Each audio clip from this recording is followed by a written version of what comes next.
한겨레 신문 오면 보여주시면은 거기 안에서도 이런 내용들을 상세하게 서술하고 있어요.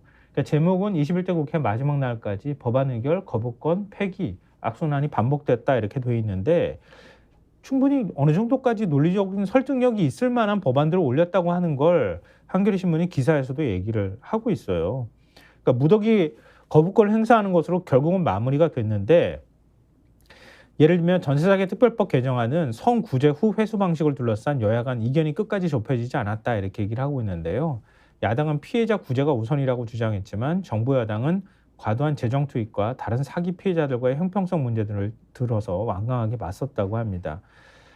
야당은 주택도시보증공사 등 채권 매입 기관이 임차 보증금 반환 채권을 공공으로 매입해서 보증금 30% 수준을 우선 변제해 준 뒤 추후 채권 추심과 매각을 통해 회수하는 내용의 개정안을 본회의의 직회부에 통과시켰다 이렇게 나오는데요.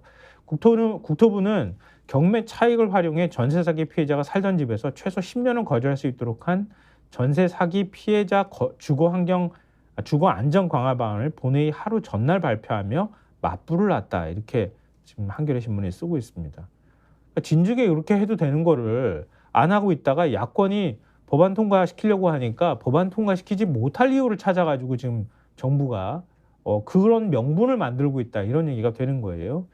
민주유공자법 개정안도 2020년에 처음 발의가 된 겁니다. 이게 지금 그러니까 4년 동안 그 논의를 했다고도 할 수 있는데 묻지마 운동권 셀프 특혜법이라는 국민의힘의 반대 부딪혀서 21대 국회 내내 표류를 했는데요. 민주유공자법에 대해서 헷갈려 하시는 분들이 굉장히 많은데 4.19 혁명이나 5.18 민주화운동 외의 민주화운동에 참여했다가 다치거나 숨진 이들을 민주유공자로 지정해 예우하고 본인 또는 가족에게 의료 양로 지원을 하는 내용을 담고 있다 이렇게 한겨레 신문이 전하고 있습니다. 그러니까 일반적인 유공자 예우받는 거하고는 좀 다른 차원이에요. 의료 양로 지원을 해주는 거거든요. 그러니까 무슨 자녀들한테 뭐 교육비를 지원해주고 대대로 무슨 뭐 엄청난 혜택을 주는 것처럼 여권에서는 거짓 선동을 하고 있다 이렇게 또 볼 수 있을 것 같습니다.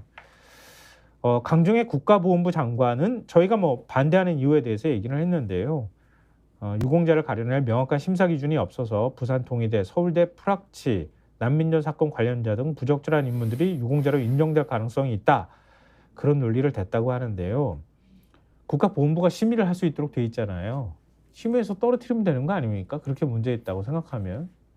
근데 난 무능력하오라고 공개적으로 만천하에 얘기하는 거나 다름이 없는 뭐 그런 장관인 것 같습니다. 그리고 민주당은 민주유공자로 인정받으려면 민주화보상법 등에 따라 민주화운동 관련자로 인정받았거나 별도의 보훈부 심사를 거쳐야 하는 만큼 과다한 우려라고 반박해왔다라고 하는 점도 지금 쓰고 있습니다. 그리고 요거는 저희 구독자분들을 위해서 조금 더 설명해 드리는 게 좋겠어요. 함께 거부권이 행사된 농업회의 소법 제정안과 지속 가능한 우산업 지원법 제정안은 농림축산식품부와 일부 관련 단체들이 반대했으나 야당 주도로 지난달 본회의에 직회부된 법안들인데요. 농업회의소법은 기초광역 전국 농업회의소 건립 근거를 담고 있다고 합니다. 한우산업지원법은 한우산업 육성 체계 구축이 핵심이라고 합니다. 그러니까 사실 법안이 올라가긴 올라갔어도 내용을 우리가 잘 모르는 경우가 많아서 제가 그냥 이렇게 설명을 드리는 거예요. 한번 좀 참고를 해주시면 좋겠다 이런 생각이고요.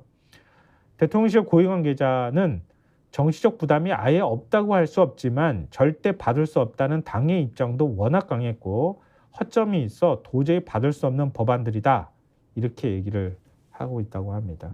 민주당은 이거 다시 또 22대 국회에서 재추진하겠다고 얘기를 하는 거잖아요. 그렇죠. 그러면 또 다시 거부권 행사가 이루어질 가능성이 있겠죠. 예, 그런 상황인 것 같습니다. 그 뭐 언제까지 뭐 법을 올리고 거부권을 행사하고 할지. 근데 거부권이라는 거는 늘 말씀드리지만 정말 어쩔 수 없을 때, 정말 이거 외에는 정말 이걸 뭐 할 수 없을 때, 그러니까 국회가 민의를 대변하는 국회가 다수결에 의해서 결정을 했는데 그 결정이 정말로 이거는 용납할 수 없는 것이다. 라는 어느 정도의 사회적 합의가 가능한 것에 대해서 그런 거에 대해서 거부권을 행사해야 되지 않습니까? 우리는 그렇게 막 얘기하는데 헌법상 부여된 권한이라고 얘기하잖아요. 나한테 주어진 거 내 호주머니에 있는데 내가 카드 마음껏 쓰겠어. 왜 그게 뭐가 문제야? 이렇게 얘기를 하고 있잖아. 근데 그냥 합리적인 얘기가 귀에 안 들리나 봐. 적어도 무슨 그런 설명을 해줘야 될 것 같은데 동아일보 기사를 보니까 뭐 동아일보로 넘어갈까요? 그러면은? 그렇죠. 네, 동아일보를 동아일보 아예 봐야 지면 되는구나. 보여주십시오. 네. 예. 동아일보 기사를 제가 보니까 무슨 얘기를 하고 있는가. 대통령실은 황당한 얘기를 해요. 그러니까 아까 말씀하신 거는 대통령실의 좀 고위 관계자의 어떤 좀 뭐랄까요, 공식에 가까운 공식 입장에 가까운 설명인 것 같고 이 동아일보 기사에는 약간의 속마음을 얘기한 것 같은데 네. 대통령실 내부적으로는 민주당의 이 같은 입법 독주 예고 배경에 윤 대통령의 거부권 행사 횟수를 의도적으로 늘려 불통 거부 이미지를 고착화하기 위한 의도가 깔려 있다고 보고 있다. 이렇게 얘기를 하거든요. 못 받을 카드를 계속 던져가지고 거부권 행사하게 만든 다음에 윤 대통령의 불통 독선 이미지를 강화시킨다. 그렇죠. 그럼 그 다음엔 탄핵으로 간다. 이런 논리로 넘어가는 거네. 그렇죠. 대통령실 관계자가 이렇게 얘기를 했답니다. 입법부만 행정부를 견제할 것이 아니라 행정부도 불통과 협치 거부를 일삼는 입법부를 견제해야 맞다. 지금 상태는 다수당인 야당이 여당과 행정부를 아예 무시한 채 마음대로 하는 것과도 같다. 뭐 이렇게 주장을 하고 있고, 그러면서 자신들은 그러면 이제 이런 주장을 정당화하려면 자신들은 뭔가 대화를 시도하고 뭔가 유연하게 움직이고 있다는 걸 보여줘야 되잖아요. 그 다음에 나오는 게 대통령실은 이번 거부권 행사 과정에서는 이전엔 안 그랬나 보죠. 여당과의 의견 조율에 공을 들인 것으로 전해졌다. 여당과의 의견 조율에 공을 들였습니다.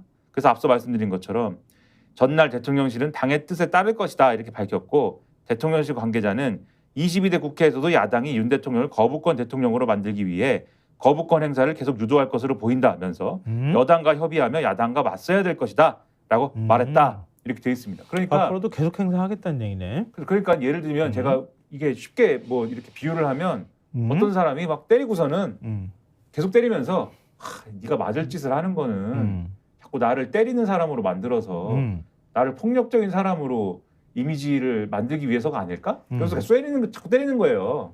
자기를 막 때리면서 네가 날 때리고 있는 거야. 이렇게 얘기하는 거잖아요. 네가 나를 지금 기분 나쁘게 만들게 때리게 만드는 거잖아. 그렇죠. 이렇게 얘기를 하고 있는 거잖아. 그리고 그건 의도적이야. 날 때리게 해서 내가 때리게 해서 날 폭행죄로 처벌하려는 거지 뭐 이렇게 얘기하는 거죠 지금. 지면 한 번 더 보여주시면은요. 그 밑에 있는 기사가 있어요. 여야 정치력 협상력 실종, 거부권 건의만 외치는 여당. 좀 아픈 부분을 좀 찔렀다고도 볼 수 있는데요.